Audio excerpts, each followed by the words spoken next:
Hey, I'm Andy Walker at the PC Museum in Brantford, Ontario. It's just an hour west of Toronto. I'm here with Syd Bolton. You are the curator of the museum. This is an amazing facility. What is it all about and why did you create it?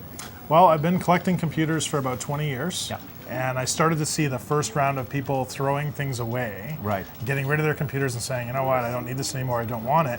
And I always wanted to try all the different computers, you know, like there used to be that big fight between Commodore, Apple, and Atari, and so today it's of course, you know, Apple and PC. So this fighting's been going on for a long time, but you know what, I wanted to try all of them, so I decided to collect all of them. And they're pieces of history, really, aren't they? They are, yeah, absolutely. And that was the thing, I wanted to try them out, I wanted to, you know, say, hey, this is what I had, or this is what I wanted to try out. And then I realized along the way that, you know what, other people might be interested in doing this too, right. And especially people that had gotten rid of them. Most people get rid of them because they don't have the space, yeah. or it doesn't do what they need it to do or it's anymore. old and garbage. They think it's disposable society, right? Exactly, yeah. But why not have the opportunity to come back and revisit a part of your history 20 years later? And that's exactly what we do here at the museum, is let people go back and revisit their own history. So a little bit different than a traditional museum in that way. Very cool. So you have an outbuilding behind your house, yeah. And you've retrofitted it with how many computers in here? Well, there's about 45 that are interactive in here, yeah. But in our storage facility we have about 600. So wow. we actually have, this is just a small sampling of what we actually have, so lots of different machines. One of the critical things that I notice about the museum, which you don't see too often, is the fact that all the machines work.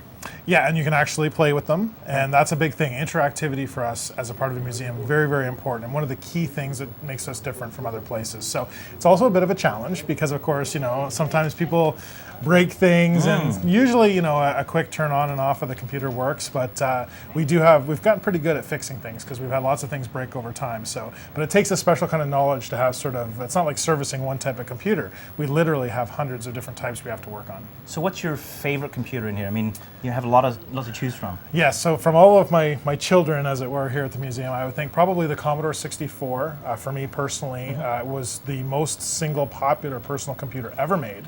And for me, I had one growing up, and it was what I really sort of cut my teeth on in terms of programming. I'm a professional software developer by trade, so but really the 64 has really made a big difference in my life in terms of what I was doing. So. Right. And now I understand you have a secret facility that's not open to the public, that has like video games and stuff in it. Yeah, as much as I love computers, I also really love video games. Right. And so I actually have a collection somewhere between 5,000 and 6,000 console games.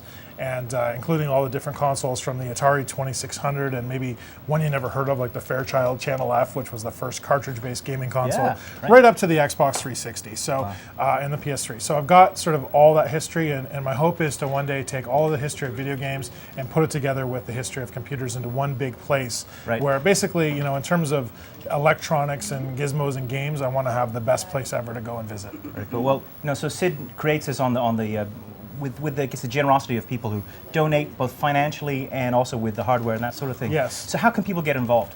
Well, if they go to our website, which is pcmuseum.ca, they can go there and find out if they want to volunteer. They just have to send us a message and say, hey, I want to help out, and we can let them know. You know, some people come to us and say, I've got a specific skill set that I want to help you with, or they come to us and say, hey, what can I do to help? And we have various projects.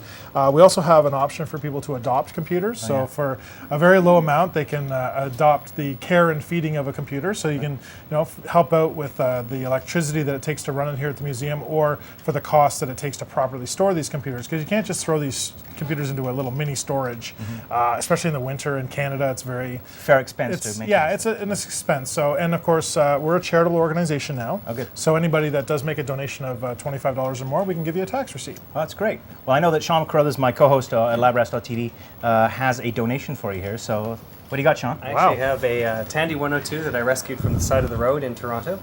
Just found it. Wow. And it still works. I know you like your computers to work, so. Did you find the journalists that probably had this as well? Were they on the side of the road too? They weren't. Because, you know, these are actually really robust little computers with a great keyboard. I've heard a lot of journalists talk about the fact that it has a full stroke keyboard for a small, size device, and lots of people have, written their stories on here and used the built-in modem to transmit them. So it's actually these are really, really great. Very famous news gathering device, really. It is really, and if you actually try it and use the keyboard, you'll find that it's actually a really great thing. So thank you so much. This is a great addition to the museum, and we appreciate it. So thanks great. So as you can see, Syd's full of fantastic information. If you want to find out more about the PC Museum, go to pcmuseum.ca. You'll find out the opening times, the weekend events that he has, plus the video game nights that he has planned. So check that out at pcmuseum.ca.